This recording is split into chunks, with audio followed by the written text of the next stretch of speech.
What is a chief information security officer, or what we like to call a CISO? Let's break it down.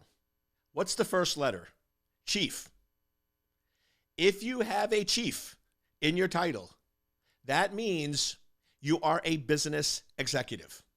Chiefs are focused on revenue and profit.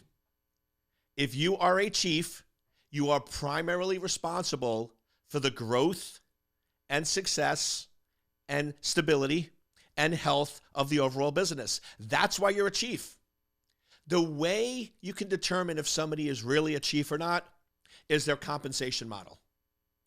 True chiefs, CEO, Chief Executive Officer, COO, Chief Operating Officer, CFO, Chief Financial Officer, most of their compensation comes from bonuses, not salary. So when you go in and hear that these CEOs are making multiple millions of dollars, what it really comes down to is their salary is probably a couple $100K, but based on how well the organization has grown and the health and success, they've been bonused very, very well. And that makes sense, because if you're a chief and you're responsible for business growth, then you should be bonused based on business growth. However, there seems to be a disconnect when we come to CISOs, because they are a chief, but they typically are not bonused the way other chiefs are. They're typically mainly paid through a salary. And while they do have a chief, they're typically not invited and hangs out with all the other chiefs, right? You normally have your CEO, your COO, your CFO, and your chief legal counsel all sit in the executive wing. They all meet on a regular basis, and they all attend the board meetings on a quarterly basis. However, your chief information security officer normally doesn't sit in the executive suite. They're not invited to most of those meetings. They're not invited to most of those luncheons, and they're typically not invited to every quarterly board meeting, except when they're presenting. So it sort of leads you to this problem where organizations are giving somebody the CISO title, but they're really not treating them like a chief, and they're really not trusting them like they do with other chiefs. And the fundamental problem is because, you ready for the reality? They don't. They're giving them a title because they feel that cybersecurity is important, that they need to show their customers and their shareholders and investors that they do have a chief information security officer.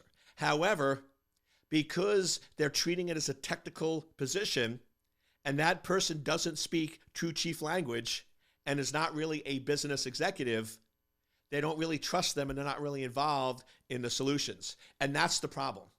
That's why we're still struggling with cybersecurity. It has nothing to do with the technical solutions, budgets, or staffing.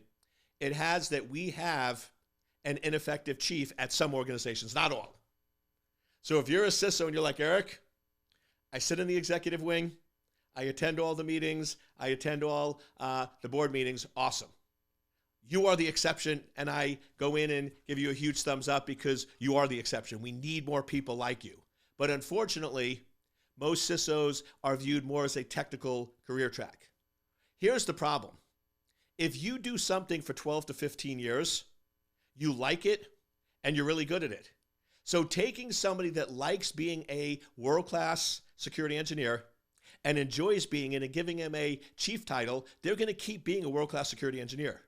In my experience, I found somebody who's been in cyber for 3 to 5 years but has a business interest and understands business makes the best CISOs, because then they understand business, they understand technology, and they can translate. A world-class CISO has total respect of the executive team and is involved in executive decisions because they're an executive and they understand business. A world-class CISO also has respect from the security team. They're a leader, a manager, and they can speak technical language. And the best CISOs on the planet can translate on the fly. So to be a world-class CISO, you need to understand business, you need to understand technology, and you need to be able to translate back and forth seamlessly.